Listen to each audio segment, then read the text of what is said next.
Welcome to our channel. Today we're excited to bring you the recap of No Hard Feelings. The film opens with a tow truck driver, Gary, arriving at the home of Maddie Barker to take her car away. Maddie comes out and tries to appeal to Gary's feelings, as they were previously in a relationship, until she ghosted him. Her efforts are ruined by another guy she hooked up with the previous night coming out in his underwear and groping her. Gary takes the car away despite Maddie's protest since she's an Uber driver. Maddie rollerblades to catch up to Gary and stops when he tries to buy breakfast. She tries to lower the car and drive off, but the car is still hooked to the truck, so she clumsily tries to pull out until Gary raises the car back up. Maddie ends up on probation as a result of her actions, and she is also told she owes a lot in back taxes, so she is in danger of losing her house.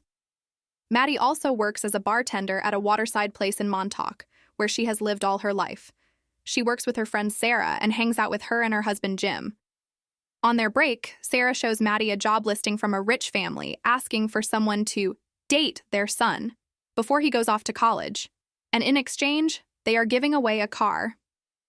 Maddie realizes date means sex, but decides to go along with it because she has no other options. Maddie arrives at the home of the Becker family and meets the parents, Laird and Allison. They discuss their son, Percy, who is set to go to Princeton in the fall, but is very awkward and shy with little to no friends, and he spends his days in his room playing video games. While they were hoping for someone closer to Percy's age, Maddie convinces them that she is the right woman for the job. However, Laird and Allison tell Maddie that Percy cannot know about their arrangement. Laird and Allison tell Maddie to find Percy working at a dog shelter. She wears a form-fitting dress to attempt to seduce him and pretends to want to adopt a dog. Percy shows her some dogs, but he starts getting nervous as Maddie comes on too strong and tries to leave early, but Maddie offers him a ride home. When she brings Percy to her house, he pulls out a can of mace and sprays her in the face. After Maddie painfully explains that she just thought he was attractive, Percy says he just wants to go on a proper date. Maddie brings Percy to a bar where she knows the waitress and gets him a Long Island iced tea, which he hates. Maddie later goes with Percy to the beach for a skinny dipping session. While he is reluctant, Maddie coaxes him to join her. Moments later, 3 drunk teens show up and steal their clothes, which contain their wallets, phones, and keys. So Maddie emerges from the water completely nude and proceeds to fight all 3 teens before they relent and give her back their stuff. When Maddie goes back in the water, Percy tells her there is something wrong with her. She starts to leave and drive away, but Percy, who is nudes, demands his phone back and hops on the hood of the car. Maddie decides to drive until found by cops. Fearing she might lose her license, she drives quickly and loses the cops. Maddie brings Percy back to her place in another attempt to seduce him. She tries to do a sexy dance for him, but out anxiety, Percy develops a rash. Maddie applies lotion to his back as he starts to open up about his history. Maddie also opens up about an embarrassing memory to Percy, and they bond with each other. Percy asks Maddie to spend the day with her for a real date. They go by the lighthouse where Percy asks Maddie to kiss her, and she lets him. She also talks to him about how she never left Montauk and has stayed in the same house as her mom because her father gave it to them along with some money so that they wouldn't bother him and his new family.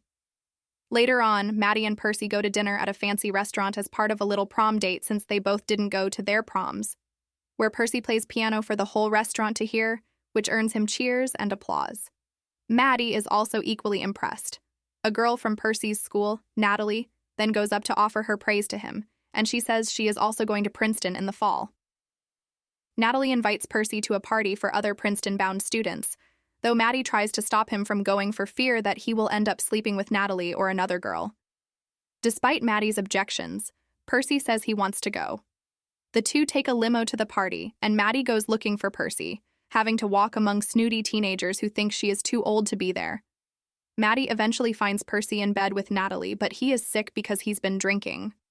After they leave, Percy says he is ready to have sex with Maddie in the limo, but she realizes he is too drunk and refuses to go through with it. Laird and Allison notice that Percy seems more upbeat and extroverted. However, Percy tells them that he is no longer going to Princeton because he wants to stay close to Maddie. Allison calls Maddie, who is beginning to have second thoughts about the job. Laird tells her that she can have the car without continuing the relationship to avoid Percy skipping out on Princeton. Unfortunately, Percy is in his parents' car and turns it on, activating the speakers so that he overhears their conversation and hears Maddie mentioning wanting to car without having to sleep with Percy, leaving him heartbroken. Percy then has Maddie come over for lunch to meet his parents.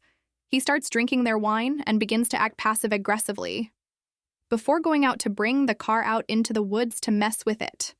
When Percy returns to the house, he and Maddie then decide to have sex and get it over with, but before he can even get inside her, he ends up ejaculating on her thigh. He says that he knows about everything and doesn't want to see Maddie anymore, saying that she will end up living in Montauk for the rest of her life.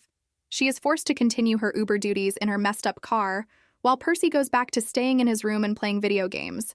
He also won't return any of Maddie's texts or calls. After Maddie finally raises enough money to fix her car and pay off her taxes, she contacts Doug and decides to sell her house. Maddie finds out Percy, but he still refuses to speak to her even as she tries to explain herself. She hops on the hood of his car like he did to her, and he drives off with her hanging on. They end up driving through a beach where Maddie catches fire from a barbecue grill before Percy drives into the water. He panics and looks for Maddie before they tearfully apologize to each other. After they reconcile, Maddie says she is moving to California, and Percy is happy for her. He also tells her it still counts that he lost his virginity to her, despite the contrary. Percy packs his bags and says farewell to Laird and Allison on the day he is set to go to Princeton. Maddie shows up to drive him there before she goes to California, along with her new adopted dog. And with that, we come to the end of our movie. If you haven't already, don't forget to subscribe to our channel so you never miss out on the exciting content to come. Hit that notification bell and let's continue exploring the world together. Thank you for watching.